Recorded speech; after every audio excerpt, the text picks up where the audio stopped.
Welcome to Star News. As we join you with breaking news at this hour, our own Dick Jansen is on the set with us. Dick, I know you've been very busy today, and a couple of accidents around the area that you've been covering.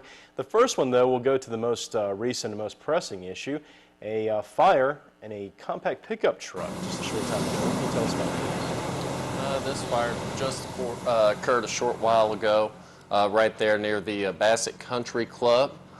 Not a real big risk at this point in time due to, well, one, it was helping a little bit with the rain outside as well as the speedy response of response crews there. As you can tell, the fire was still ongoing as we arrived on the scene. As I was there, it did appear that the firefighters were battling this truck blaze for a good probably 7 to 10 minutes, as you can tell through the video here. Fire on the bottom of it, in the hood there as well as on the side and tire wells. It seemed like, you know, these things are quite an occurrence, whereas anytime you're battling a vehicle blaze, they're very, very difficult to get out, especially, you know, if fuel lines are leaking or anything along those lines, which I believe was the case here, as you'll be able to tell throughout the rest of the video. Not a lot of damage, of course. We can't speculate on as to what the damage is, but as you can see throughout the video, the interior of the truck seems to be saved. And again, a very good speedy response.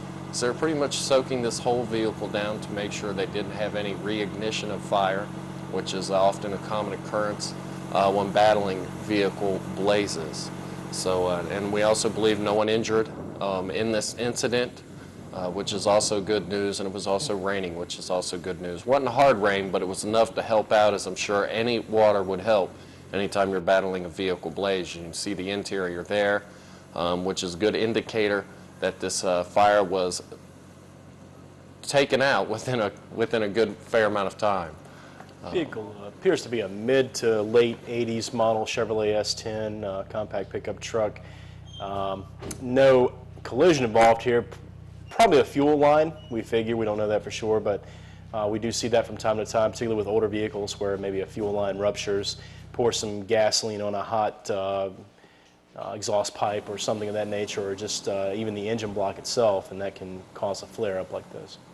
Yes, and indeed, not to mention you know, smaller factors of damage, which I don't know if a lot of people think of, but in the aftermath, you have to think about your tires. When this fire is really close to your tires, you could have you know, melted tires or even you know, exposed tires, in the sense of sometimes I've heard them pop in these occasions.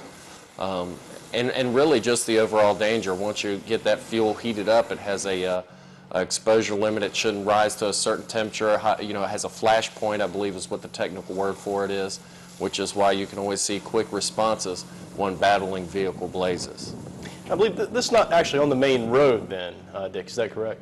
That's correct. This fire occurred right near the Bassett Country Club.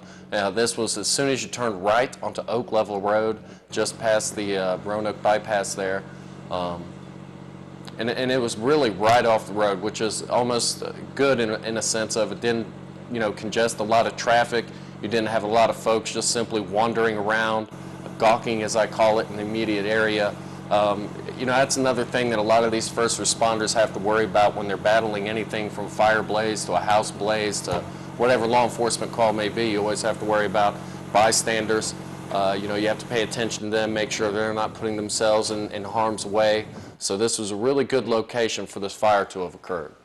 Indeed, and thankfully not blocking traffic, not causing too much of a debacle there this afternoon, but at any rate, everyone making it out okay, and that's, of course, the most important thing. Now, another incident that you covered earlier today, I believe, was an accident in the Ridgeway area. What can you tell us about that? That's correct, Scott. Now, this multi-vehicle collision occurred in the 1 o'clock hour, roughly, right near Woody's Supermarket there in Ridgeway on Moorhead Avenue. 3 vehicles involved. Let's listen to what the State Patrolman has to say. Dodge truck stopped forward and that Ford hit it in the rear end. Are there any injuries that you're aware of? The one in the Dodge got injured and he just left now. Was it severe as far as you know? I can't say. I ain't a doctor, man. I hate to speculate whether it was or not. I understand. Well, thank you very much for your time. Yes, sir. And of course, that was State Patrolman letting us know that I believe a total of 3 vehicles involved. However, no heavy damage. 1 person transported by EMS to the hospital to be assessed for damage. And of course, we hope they make it out okay. As you can see, some of the minor damage here done to some of the vehicles involved. And some of the folks, I believe the 3 there are related in different terms of this accident as far as certain vehicles belonging to them, passengers, things of that nature. Again, only 1 injury, and that's coming from the EMS squad that you just seen there. So all in all, good news. Not a lot of damage and really not a lot of injuries as far as we're aware of at this time. All right, Dick, we appreciate your updates and coverage of these events. Folks, stay with us. We'll take a brief break, be back with more here on Star News in just a moment.